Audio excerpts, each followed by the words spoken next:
അബൂ ഹനീഫ ഇമാം റളിയല്ലാഹു അൻഹുവിനെ ഭരണാധികാരികൾ അടിക്കുകയാണ്, ചാട്ടവാറ് കൊണ്ട് അടിക്കുകയാണ്. മുഖത്തിന്റെ ഭാഗത്തുകൂടെ ചോരങ്ങനെ ഒഴുകുന്നു. ഇമാമുൽ ആദം തങ്ങൾ പറയുന്നു, നിങ്ങൾ എന്നെ എത്ര അടിച്ചാലും, നിങ്ങളെ അടിയേറ്റിട്ട് മരിക്കേണ്ടി വന്നാലും ഭരണം ഏറ്റെടുക്കൂല. കാരണം ഭരണവുമായി ബന്ധപ്പെട്ട് വന്ന ഹദീസ് അത് ചില്ലറ ഹദീസുകളല്ല,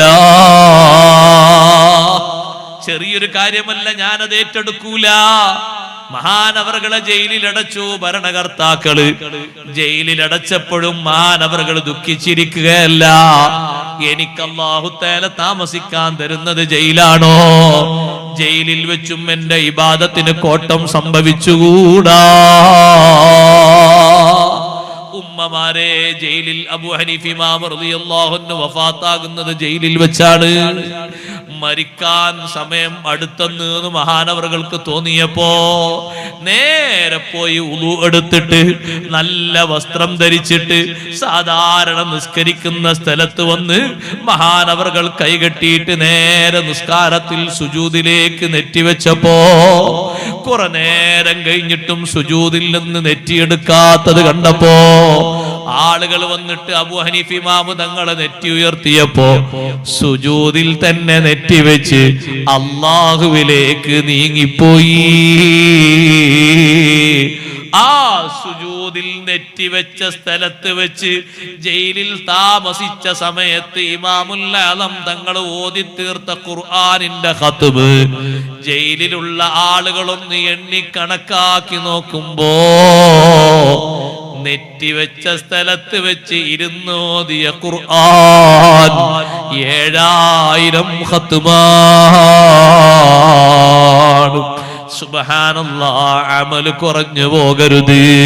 ഫർളും സുന്നത്തുമായ അമൽ നന്നായി സ്വീകരിക്കണം.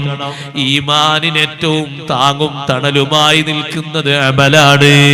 ഈമാന് പറഞ്ഞിടത്തൊക്കെ അല്ലാഹു ഖുർആനിൽ അമലും പറഞ്ഞിട്ടുണ്ടല്ലോ. നമ്മൾ അമല് ധാരാളം ചെയ്യേണ്ട വിഭാഗമാണ്. എന്തിനാണെന്നറിയോ ഉമ്മമാരെ?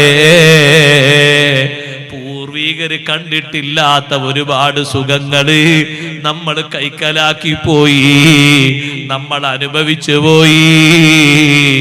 ഈ നാട്ടിലേതെങ്കിലും ഒരു വീട്ടില് വൈദ്യുതി ലഭിക്കാത്തതുണ്ട് എന്ന് എനിക്ക് തോന്നുന്നില്ല. ഇല്ല.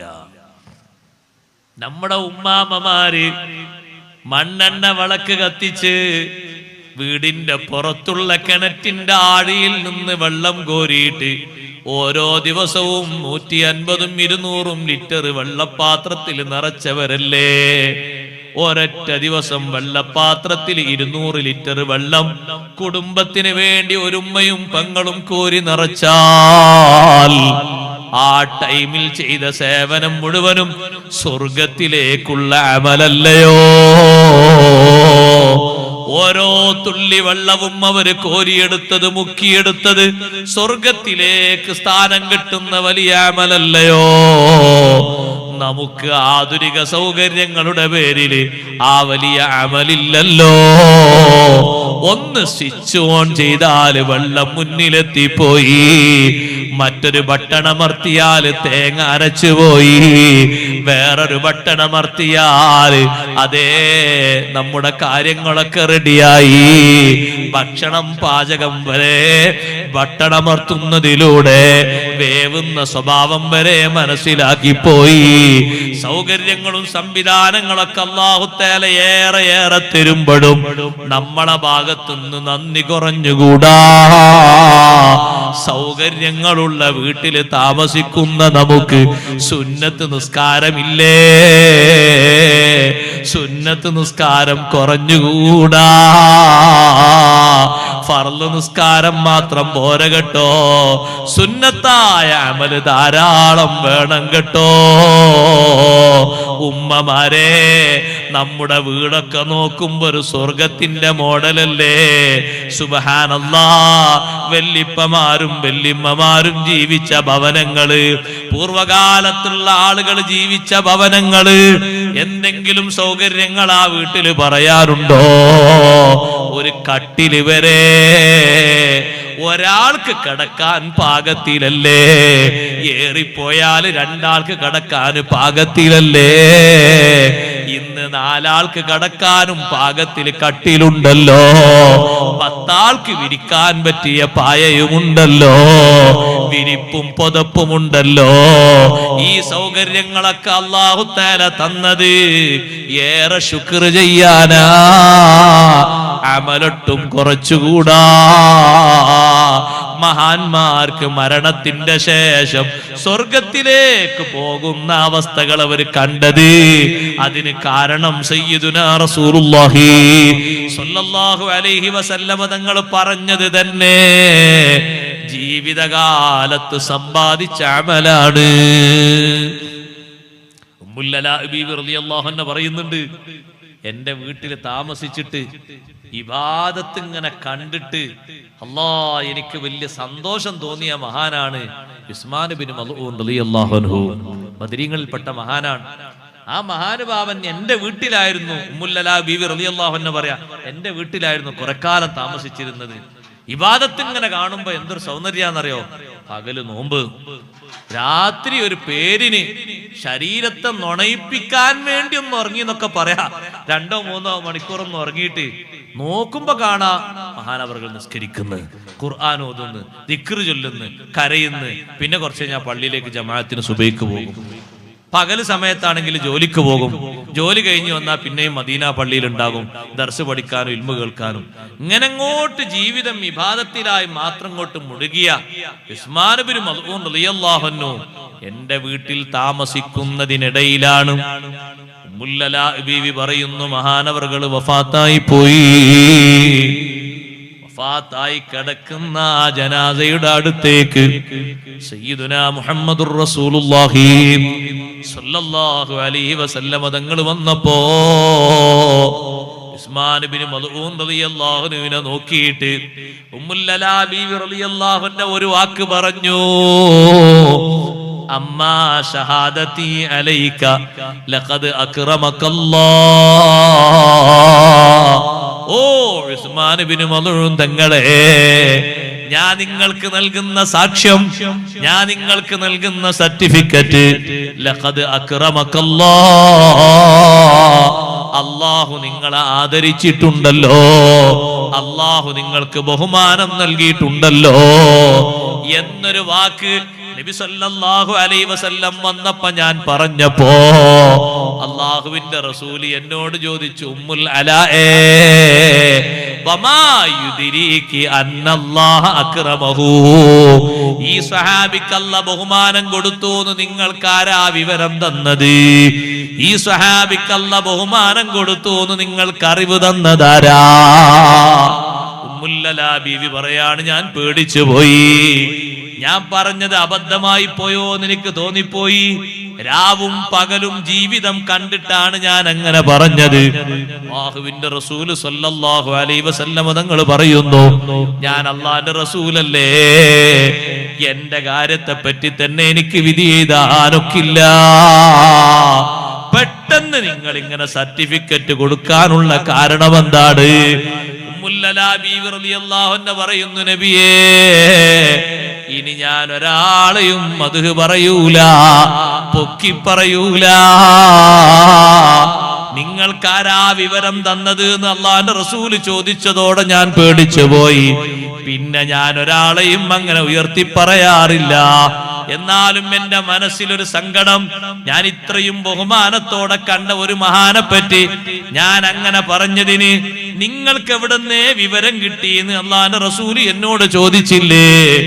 ഞാൻ ആ മഹാന്റെ ജീവിതം ശരിക്ക് കണ്ടതാണല്ലോ. അന്ന് മഹാനവറുകളെ ഖബറടക്കിയ ശേഷം രാത്രി സമയത്ത് ഉസ്മാൻ ഇബ്നു മൽഊൻ തങ്ങളെ ഞാൻ സ്വപ്നത്തിൽ കണ്ടു.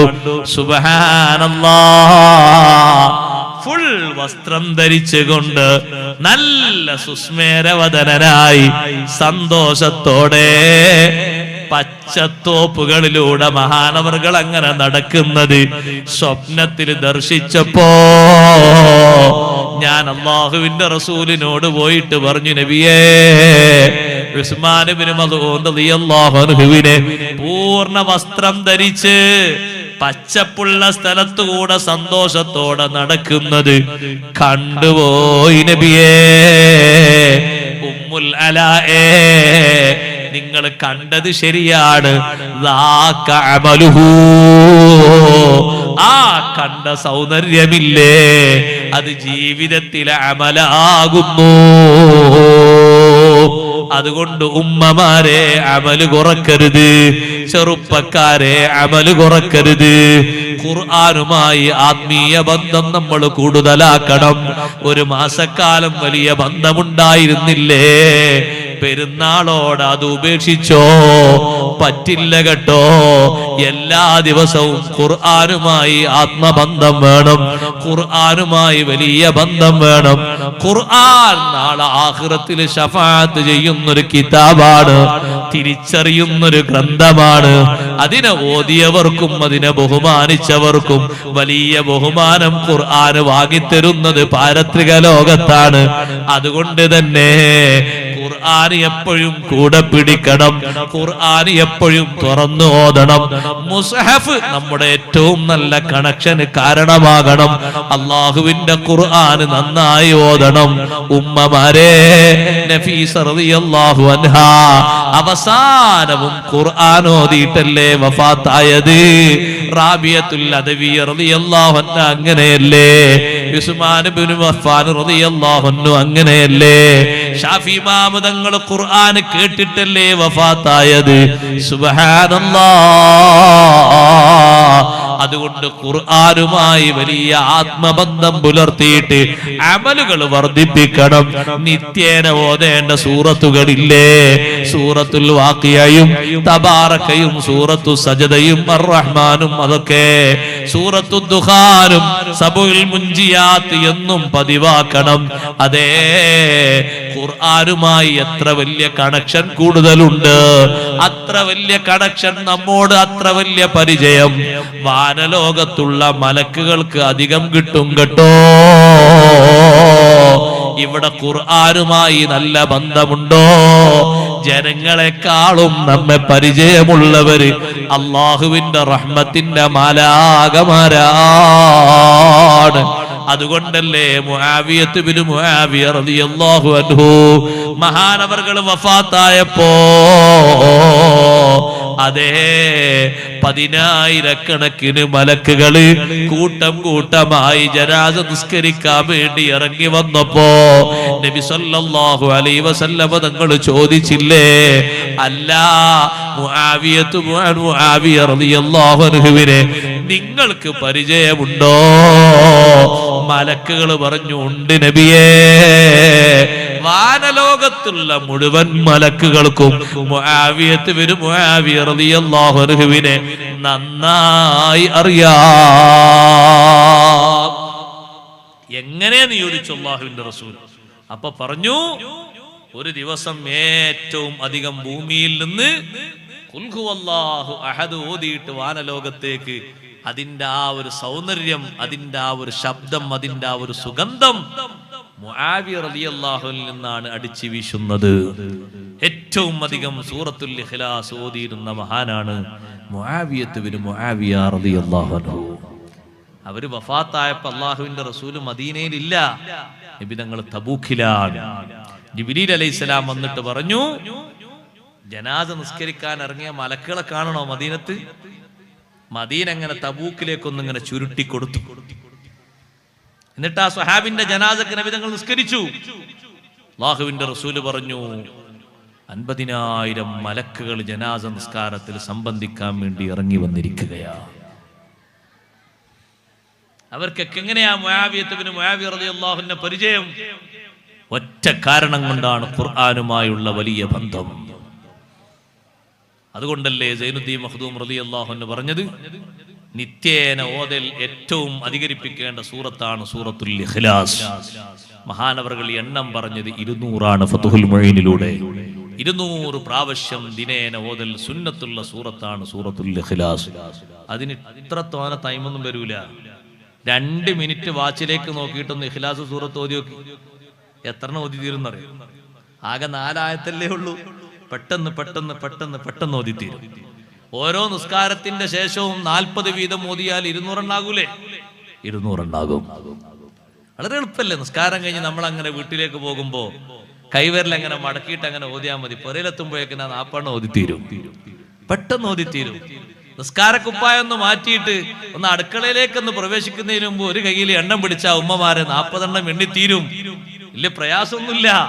പതിവായി ശ്രദ്ധിക്കുകയാണെങ്കിൽ അല്ലാഹു തആല തൗഫീഖ് തരട്ടെ. എല്ലാ ദിവസവും ഓതൽ സുന്നത്തുള്ള സൂറത്താണ്. അത് അധികം ഓതിയപ്പോഴാണ് ഇത്രയും മലക്കുകൾ ജനാസ നിസ്കാരത്തിൽ സംബന്ധിക്കാൻ വേണ്ടി ഭൂമിയിലേക്ക് ഇറങ്ങിയത്. തബൂക്കിൽ വെച്ച് നബി സല്ലല്ലാഹു അലൈഹി വസല്ലം രംഗം കാണുകയാണ്. ജനാസ നിസ്കാരത്തിന് തങ്ങൾ നേതൃത്വം നൽകി. ഖുർആനുമായുള്ള ബന്ധം, വാനലോകത്തുള്ള മലക്കുകൾ വലിയ പരിചയം അവർക്ക് നമ്മെ കുറിച്ച് കിട്ടുന്ന ഒരു ബന്ധമാണ്. ഖുർആനുമായി നല്ല ബന്ധം സ്ഥാപിക്കണം. ഈ ചുരുങ്ങിയ ആയുസ് അല്ലാഹുവിന്റെ മാർഗത്തിലായി പൊരുത്തത്തിലായി ചെലവഴിക്കണം. റബ്ബ് തആല അതിന് തൗഫീഖ് നൽകുമാറാകട്ടെ. റവാത്തിബ് സുന്നത്ത് നിസ്കാരങ്ങൾ കഴിവിന്റെ പരമാവധി നമ്മൾ ശീലിക്കണം. മുഅക്കദായ ഒറ്റ സുന്നത്ത് നിസ്കാരവും നമ്മൾ ഒഴിവാക്കരുത്. കഴിവിന്റെ പരമാവധി ദുഹാ നിസ്കാരം ശീലമാക്കണം. ആത്മജ്ഞാനികൾ പറഞ്ഞില്ലേ, സാമ്പത്തിക രംഗത്ത് വലിയ ബറക്കത്ത് കിട്ടുന്നതിന് നിമിത്തമാകുന്ന ഒരു നിസ്കാരമാണ് ദുഹാ നിസ്കാരം. സാമ്പത്തിക പരാധീനത അനുഭവിക്കുന്ന പലരും ഉണ്ട്. കടബാധ്യതകള്, കച്ചവടം ശരിയാകണില്ല, ജോലി ശരിയാകണില്ല. കുറെ ജോലിക്കൊക്കെ അപ്പോയിന്റ്മെന്റ് കൊടുത്ത് ആദ്യം 2 ആഴ്ച നിൽക്കും, പിന്നെ 1 മാസം നിൽക്കും, പിന്നെ അത് വേണ്ടാന്ന് നോക്കും. വലിയ ബുദ്ധിമുട്ടാണ്. എത്ര കിട്ടിയാലും തികയില്ല. സാമ്പത്തിക രംഗത്ത് വലിയ ബറക്കത്തുണ്ടാകാൻ വലിയൊരു സബബാണ് ദുഹാ നിസ്കാരം. 8 റക്അത്ത് നിസ്കരിക്കുന്ന ആലിമീങ്ങളുണ്ട്. ഒരു 2 നമ്മൾ നിസ്കരിക്കണം. സഹോദരങ്ങളെ, സഹോദരിമാരെ, ജോലിക്ക് പോകുന്ന നേരമാകുമ്പോ സൂര്യൻ ഉദിച്ചൊരു 10-20 മിനിറ്റ് ആകുമ്പോഴേക്ക് ദുഹാ നിസ്കാരത്തിന്റെ സമയമായി. മക്കയിൽ വന്നപ്പോ നബി സല്ലല്ലാഹു അലൈഹി വസല്ലം തങ്ങള് 8 റക്അത്ത് ദുഹാ നിസ്കരിച്ചു നല്ലേ ഉമ്മുഹാനി ബീവി റളിയല്ലാഹു അൻഹ റിപ്പോർട്ട് ചെയ്തത്. ഉമ്മുഹാനി ബീവി റളിയല്ലാഹു അൻഹയുടെ വീട്ടിൽ വെച്ചല്ലേ തങ്ങൾ നിസ്കരിച്ചത്. സുബ്ഹാനല്ലാഹ്, ഒരു 2 നമ്മൾ നിസ്കരിച്ചാൽ അത് വലിയ ബറക്കത്തുള്ള നിസ്കാരമാണ്. അതുകൊണ്ട് വലിയ ബറക്കത്ത് നമ്മുടെ സാമ്പത്തികമായ രംഗത്ത് നമുക്ക് ഉണ്ടാക്കിയെടുക്കാൻ കഴിയും. അല്ലാഹു തആല തൗഫീഖ് നൽകുമാറാകട്ടെ. ഖബറിലുള്ള നൂറാനിയത്ത് ഉദ്ദേശിക്കുന്ന ആളുകൾ, ഖബറിലുള്ള വലിയ പ്രകാശം ഉദ്ദേശിക്കുന്ന ആളുകൾ 2 റക്അത്തെങ്കിലും തഹജ്ജുദ് നിസ്കരിക്കണം. ഫലറക്അതാനി മിനസ് സ്വലാത്തി ബിലൈലത്തിൻ കൻസും ബിദാരിൽ ഖുൽദി അദ്വമംബലാ. രാത്രിയിലുള്ള 2 റക്അത്ത് തഹജ്ജുദ് നിസ്കാരം, ഒന്ന് ഉറങ്ങി എഴുന്നേറ്റിട്ട് സുബ്ഹിന്റെ മുമ്പ് 2 റക്അത്ത് നിസ്കരിക്കാൻ സമയമാകുന്നൊരു സമയമെങ്കിലും കണക്ക് കൂട്ടി കഴിയണം. സുബ്ഹി വാങ്ക് കൊടുത്തിട്ട് എഴുന്നേൽക്കാൻ കാക്കരുത്. അതിന്റെ മുമ്പ് ഒരല്പം മുമ്പെങ്കിലും എഴുന്നേറ്റ് ഒരു 2 റക്അത്ത് പതിവാക്കിയാൽ ഒറ്റക്ക് കിടക്കുന്ന ഒരു ജീവിതം നമുക്കൊക്കെ വരാനുണ്ട്. ആരും തുണക്കവിടെ കൂട്ടിനില്ലല്ലോ. ദുനിയാവിൽ ഊണിലും ഉറക്കത്തിലും കൂട്ടിലുള്ള കൂട്ടുകാരനാണെങ്കിലും നമ്മളവിടെ ഒറ്റപ്പെട്ടു പോയി. ഏത് വലിയ സ്ഥാനമുള്ള ആലിമും കിടക്കേണ്ടത് ഒറ്റക്കല്ലേ? എത്ര വലിയ സ്ഥാനമുള്ള ജനനേതാവും അവിടെ ഒറ്റക്കല്ലേ? നമുക്ക് സ്പെഷ്യലായ ഒരു വിരിപ്പ് അവിടെ വിരിച്ചു തരുന്നില്ലല്ലോ. എല്ലാവർക്കും ഒരേ രൂപത്തിലുള്ള വിരിപ്പല്ലേ? അതല്ലേ മണ്ണിന്റെ വിരിപ്പ്? എല്ലാവർക്കും ഒരേ രൂപത്തിലുള്ള തലയിണയല്ലേ? അതല്ലേ കളിമണ്ണിന്റെ തലയണ? സുബ്ഹാനല്ലാഹ്, ആ കഷ്ണം കണക്കാക്കിയ തുണിയില് നമ്മളവിടെ പൊതിഞ്ഞ രൂപത്തിൽ കിടക്കുമ്പോ ആ ലോകത്ത് വലിയ സന്തോഷത്തിനും വലിയ വെളിച്ചത്തിനും വലിയ നിമിത്തമാണ് ഈ നിസ്കാരമൊന്ന്. നിസ്കരിച്ച് അനുഭവിച്ച മഹാന്മാര് വരെ പറഞ്ഞില്ലേ, ജുനൈദുൽ ബഗ്ദാദി റളിയല്ലാഹു അൻഹുവിനെ വഫാത്തിന് ശേഷം കണ്ട ശിഷ്യന്മാരോട് ഉസ്താദേ എങ്ങനെയുണ്ട് ഹാലെന്ന് ചോദിക്കുമ്പോ ഒരുപാട് കിതാബുകൾ എഴുതിയ മഹാനാണ്, ഒരുപാട് വാള് പറഞ്ഞ മഹാനാണ്. മഹാനവർകൾ പറഞ്ഞു ത്വാഹത്തിൽ കല്ലിഷാറാത്ത്, വഫനിയത്തിൽക്കൽ ഇബാറാത്ത്, എന്റെ മുഖപ്രസംഗങ്ങളൊക്കെ തീർന്നുപോയി. ഞാൻ ഒരുപാട് സൂചനകൾ പഠിപ്പിച്ചതൊക്കെ പോയി. വമാ നഫഅനാ ഇല്ലാ റുകയ്യാത്തുൻ റകഅനാ ജൗഫൽ ലൈൽ, അന്തിപ്പാതിര നേരത്ത് നിസ്കരിച്ച ചില്ലറ റക്അത്തുകളല്ലാതെ നമുക്ക് ഉപകാരം കിട്ടിയിട്ടില്ല. ഉമ്മഹാത്തുൽ മുഅ്മിനീങ്ങൾ മുഴുവനും തഹജ്ജുദ് നിസ്കരിച്ചവരാണ് ഉമ്മമാരെ. അഷ്റഫുൽ ഖൽഖ് സല്ലല്ലാഹു അലൈഹി വസല്ലം 10 റക്അത്ത് വിത്ർ നിസ്കരിച്ചു കഴിഞ്ഞാൽ ആയിഷ ബീവി റളിയല്ലാഹു അൻഹ പറയാറില്ലേ, അവിടുത്തെ കൈകൊണ്ട് എന്റെ ശരീരത്തിലൊന്ന് ഞെക്കും, തുണിയുള്ള ഭാഗത്ത് തങ്ങളൊന്ന് അമർത്തും, ഞാൻ ഉടനെ തന്നെ എഴുന്നേറ്റ് ഞാനും തഹജ്ജുദ് നിസ്കരിക്കും. കുറച്ച് ദ്വാരന്ന് കഴിയുമ്പോഴേക്ക് സുബ്ഹിന്റെ വാങ്ക് വിളിച്ചുപോയി. തങ്ങൾ എത്രയോ നേരത്തെ എഴുന്നേറ്റിട്ടുണ്ട്, എന്നാലും ഞങ്ങൾ നിസ്കരിക്കാതെ തങ്ങൾ വിടാറില്ല. തഹജ്ജുദിന്റെ നേരം നോക്കിയിട്ട് ഞങ്ങളെ വിളിക്കാറുണ്ട്. 10 വീട് തങ്ങൾ വിളിച്ചുണർത്താറുണ്ട്. 9 ഭാര്യമാരുടെ വീടും മരുമകനും മകളും താമസിക്കുന്ന വീടും തഹജ്ജുദിന് വിളിച്ചുപോയി. സുബ്ഹാനല്ലാഹ്. നമ്മളെ സൗകര്യമുള്ള വീടല്ല കേട്ടോ അത്. നമുക്ക് വിളിക്കാനും ഉണരാനും സൗകര്യങ്ങൾ ഏറെയുണ്ട്. അതൊക്കെ ഉപയോഗപ്പെടുത്തിയിട്ട് ആ നിസ്കാരവും ഒരു മാസക്കാലം പതിവാക്കിയവര് നിർത്തിപ്പോയോ? നിർത്താനായിട്ടില്ല. എന്നും പതിവായിക്കൊണ്ട് നടക്കണം. അള്ളാഹു നമുക്കതിന് തൗഫീഖ് നൽകട്ടെ. അമലുകൾ വർദ്ധിക്കാൻ പറ്റുന്നിടത്തൊക്കെ ശരീരത്തിന്റെ പിശുക്ക് മാറ്റിയിട്ട് കർമ്മരംഗത്ത് സജീവമാകണം. എല്ലാ ദിവസവും ഹദ്ദാദ് റാത്തീബ് ചൊല്ലണം, എല്ലാ ദിവസവും സ്വലാത്തുകൾ ചൊല്ലണം, എല്ലാ ദിവസവും അദ്കാറുകൾ ചൊല്ലണം, എല്ലാ ദിവസവും ചൊല്ലേണ്ടതും ചെയ്യേണ്ടതും ഒക്കെ ചെയ്തുകൊണ്ട് അമലിന്റെ കിതാബ് നമ്മൾ കഴിവിന്റെ പരമാവധി നിറക്കണം. അള്ളാഹു നമുക്ക് തൗഫീഖ് നൽകട്ടെ.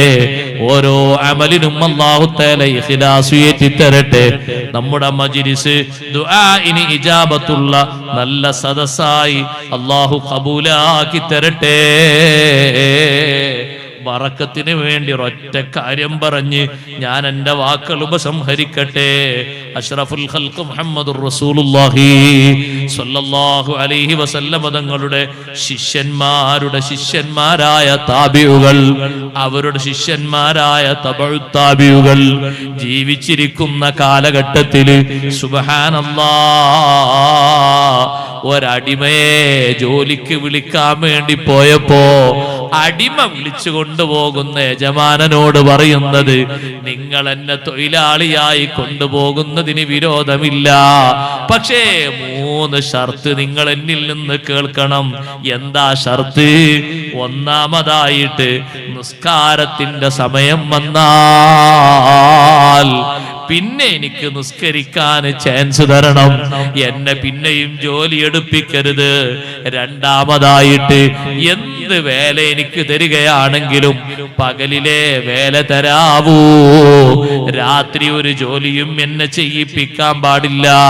മൂന്നാമതായിട്ട് എനിക്ക് വിശ്രമിക്കാൻ തരുന്ന വീട്ടില് ആരും തന്നെ പ്രവേശിക്കരുത്, എന്റെ റൂമില് ഞാനേ പ്രവേശിക്കാവൂ. എന്റെ റൂമിലേക്ക് നിങ്ങളോ നിങ്ങളെ മക്കളോ നിങ്ങളെ ഭാര്യയോ ആരും വന്നുകൂടാ.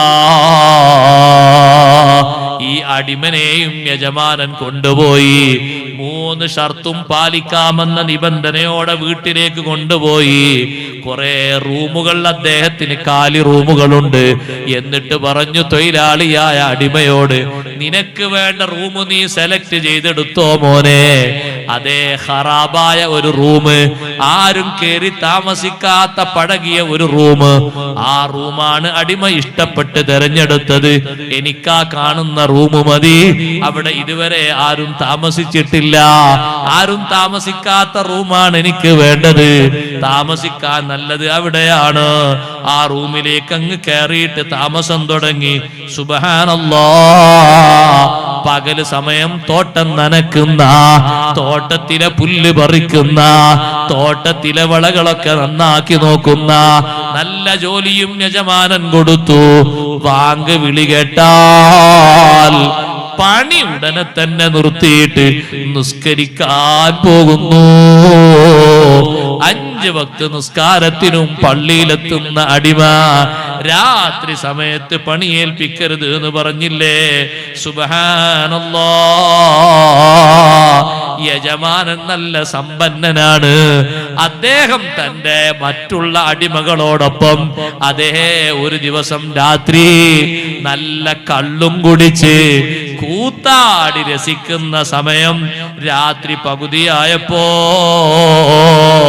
കൂടെ കളിക്കാനുണ്ടായിരുന്ന മറ്റു ആളുകളൊക്കെ പോയപ്പോ യജമാനൻ ഒറ്റക്കൊന്ന് വീട്ടിലൂടെ എങ്ങനെ നടന്നു പോകുമ്പോ പെട്ടെന്ന് തന്റെ ഈ അടിമ താമസിക്കുന്ന റൂമില്ലേ, കളിയിലൊന്നും ഏർപ്പെടാതെ രാത്രി എനിക്ക് ജോലി തരരുത് എന്ന് പറഞ്ഞ അടിമയില്ലേ, ആ അടിമ താമസിക്കുന്ന മുറിയിൽ നിന്ന് വല്ലാത്തൊരു പ്രകാശം, ഒരു വിളക്കിങ്ങനെ ആകാശ ലോകത്തേക്ക് നീണ്ടു കിടക്കുന്നത് കണ്ടുപോയി.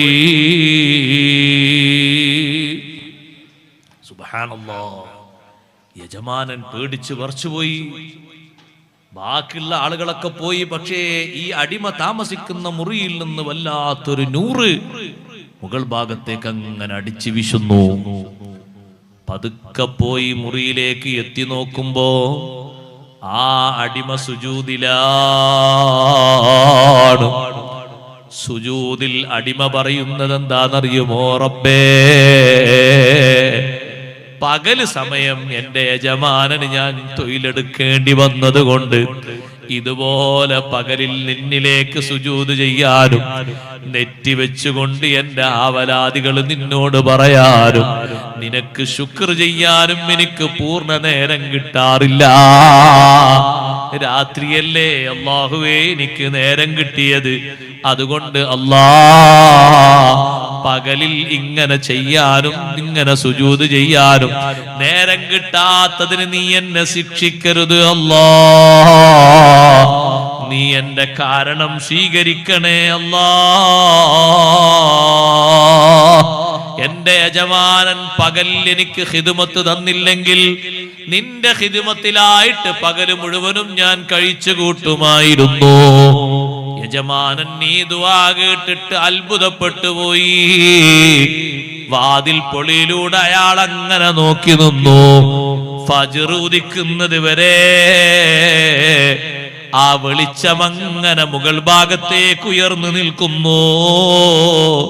സുബ്ഹാനല്ലാഹ്. ഫജ്ർ അങ്ങോട്ട് ഉദിക്കുന്ന നേരത്ത് ചെറുപ്പക്കാരൻ അത്തഹിയ്യാത്തിലിരുന്ന് ആ അടിമ സലാം വീട്ടി അല്ലാഹുവിനോട് ദുആയും പൂർത്തിയാക്കിയപ്പോ യജമാനൻ റൂമിന്റെ ഭാഗത്തിന് ഇങ്ങോട്ട് വന്നു.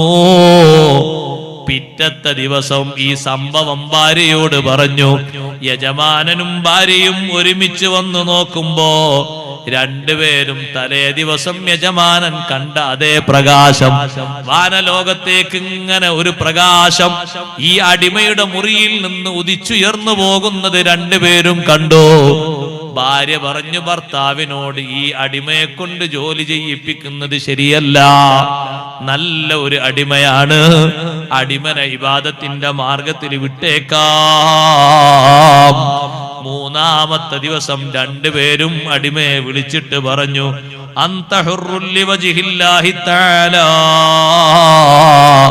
അല്ലാഹുവിന്റെ പൊരുത്തത്തിന് വേണ്ടി നിന്നെ ഞങ്ങൾ മോചിപ്പിച്ചു. നീ സ്വതന്ത്രനായിട്ട് ജീവിച്ചോ.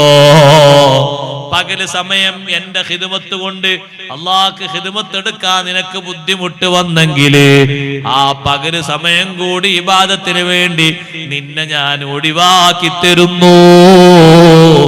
അതേ നേരത്തെ പറഞ്ഞിട്ടുണ്ട്, എന്റെ മുറിയിലേക്ക് ആരും വരരുത്, എന്റെ റൂമിലേക്ക് ആരും നോക്കരുത് എന്നൊരു കണ്ടീഷൻ പറഞ്ഞിട്ടുണ്ട്. ഉടനെ തന്നെ അടിമ പറഞ്ഞു, അല്ലാഹ്, എന്റെ രഹസ്യം ഇവര് കണ്ടെങ്കിൽ ഇനി എനിക്ക് ദുനിയാവില് ജീവിതം വേണ്ട അല്ലാഹ്. ആരും അത് കാണരുത്, ആരും അത് അറിയരുത്. എന്നല്ലേ ഞാൻ ആഗ്രഹിച്ചത്. ഇവര് കണ്ടുപോയല്ലോ. അല്ലാ, നീ എന്റെ ഇബാദത്ത് സ്വീകരിച്ചവനാണെങ്കിൽ നിന്നിലേക്ക് എന്നെ മടക്കണേ അല്ലാ. ആ രാജാ തൊഴില മുതലാളിയുടെ മുന്നിൽ വെച്ച് അടിമയതാ തായോട്ട് ബോധം കെട്ടി വീഴുകയും കുറച്ചു നേരം കഴിഞ്ഞ് മരിച്ചു പോവുകയും ചെയ്തു. രാത്രി സമയം ഇബാദത്തിന് വേണ്ടി നീക്കിവെച്ച അടിമകൾ എത്രമാത്രം ഭാഗ്യവാന്മാരാണ്. മുഴുവനും കഴിയില്ലെങ്കിലും സഹോദരങ്ങളെ, സഹോദരിമാരെ, സുബിഹിന്റെ അല്പം മുമ്പ് എഴുന്നേറ്റ് ഒരു 2 റക്അത്ത് പതിവാക്കിക്കോളൂ. പ്രായം കൂടുതലാകാൻ കാത്തിരിക്കണ്ട. യുവത്വ കാലത്താണ് നല്ലത്. നരകമോചനം പറഞ്ഞപ്പോ കല്യാണം കഴിക്കുന്നതിന്റെ മുമ്പ് തന്നെ തഹജ്ജുദ് നിസ്കാരം തുടങ്ങിയ മഹാനാണ് അബ്ദുല്ലാഹി ഇബ്നു ഉമർ റളിയല്ലാഹു അൻഹുമാ. പിന്നത് മരണം വരെ വിട്ടിട്ടില്ല. നല്ല ഇബാദത്തുകളിലൂടെ നമ്മുടെ ഈമാനിനെ ബലപ്പെടുത്തി നല്ല കരുത്തുറ്റ ഈമാൻ ആർജിച്ചുകൊണ്ട് ദുനിയാവിൽ നിന്ന് വിടവാങ്ങണം. അല്ലാഹു അതിന് തൗഫീഖ് നൽകട്ടെ. നമ്മുടെ മജ്ലിസ് അല്ലാഹു ഖബൂലാക്കി തരട്ടെ.